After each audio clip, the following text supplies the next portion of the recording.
जब अघासुर का उद्धार किया श्री ठाकुर जी ने और गौचारण करते हुए यमुना के पुलिन पर आए। प्रेम से बोलिए जय श्री राधे। यमुना पुलिन पर आकर के जीवनधन गोविंद बैठ गए हैं। नारायण बहुत ही सुंदर सी ठाकुर जी की झांकी है। मंडलाकार बना करके अष्ट ग्वाल बैठ गए हैं, बीच में श्री ठाकुर जी विराजित हैं। सबने अपने अपने लंच बॉक्स को खोल लिया है, अपना अपना स्वल्पाहार निकाल लिया है। श्री ठाकुर जी मध्य में बैठे हैं और उनकी सुंदर शोभा हो रही है।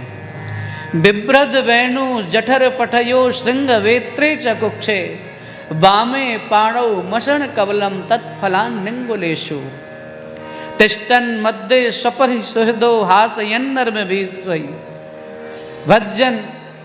भगवान श्री हरि हाथों में अचार लगाए हुए हैं और प्रेम से पा रहे हैं, हास परिहास करते हुए, इससे छीन करके उससे छीन करके, इसका जूठा उसका जूठा। ब्रह्मा जी महाराज देख रहे हैं, जो विधि विधान के विशेषज्ञ हैं। ब्रह्मा जी महाराज ने देखा कि ये कैसा भगवान है, ये कैसा ब्रह्म है। अरे शास्त्र का नियम है, नोच्छिष्टम कस्यचित् दद्यात्, किसी का दिया हुआ जूठा नहीं पाना चाहिए। ये तो सब गपड़ गपड़ किए जा रहे हैं और वो भी छीन करके खा रहे हैं। लगता है ये ब्रह्म नहीं है, ये भगवान नहीं है। ब्रह्मा जी को व्यामोह हो गया, अगर ये भगवान है तो अब इनकी परीक्षा लेना चाहिए। नारायण जब परीक्षा लेने की भावना मन में आई तो श्री ठाकुर जी ने देखा कि ब्रह्मा जी के मन में एक भावना उठ रही है कि वो परीक्षा लेना चाहते हैं। सुखदेव जी महाराज कहते हैं, वाह वाह प्रभु, परीक्षा लेना चाहते हो, लो लो खूब परीक्षा लो, लेकिन तुम्हारी बुद्धि भ्रष्ट हो गई है, इसलिए ठाकुर जी की परीक्षा लेने के लिए जा रहे हो।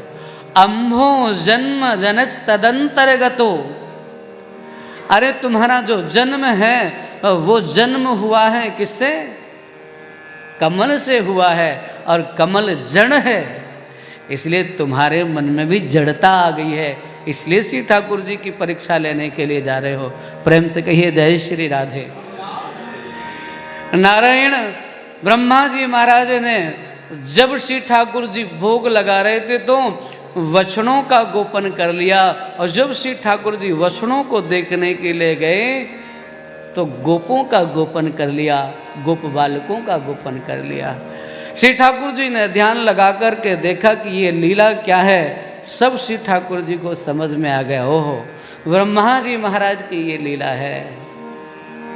भागवत में तो यह वर्णित है कि यह लीला 1 वर्ष तक चली।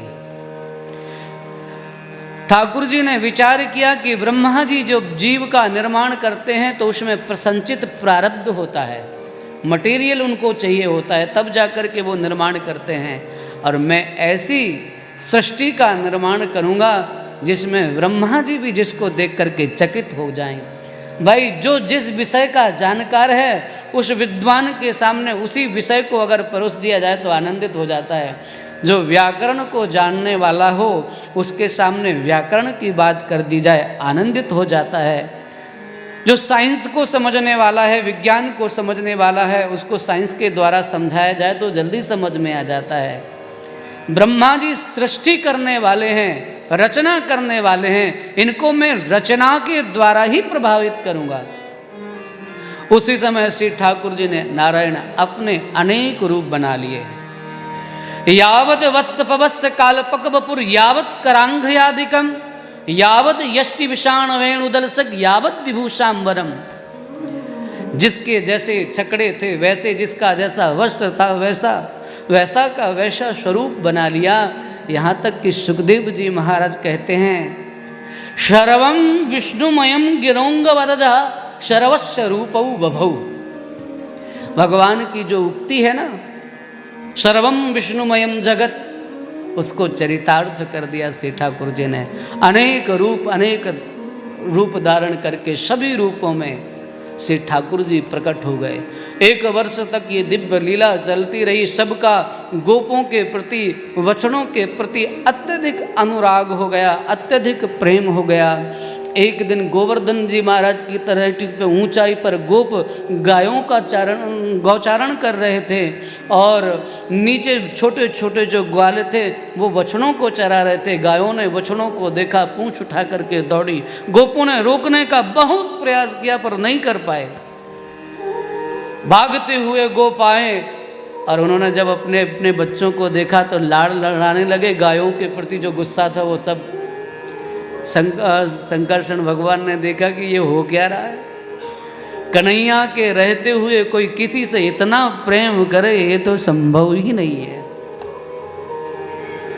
सबकी आत्मा परमात्मा श्री कृष्ण है, उनके रहते हुए अन्य किसी से रति हो, अन्य किसी के प्रति आकर्षण हो, ये संभव ही नहीं है।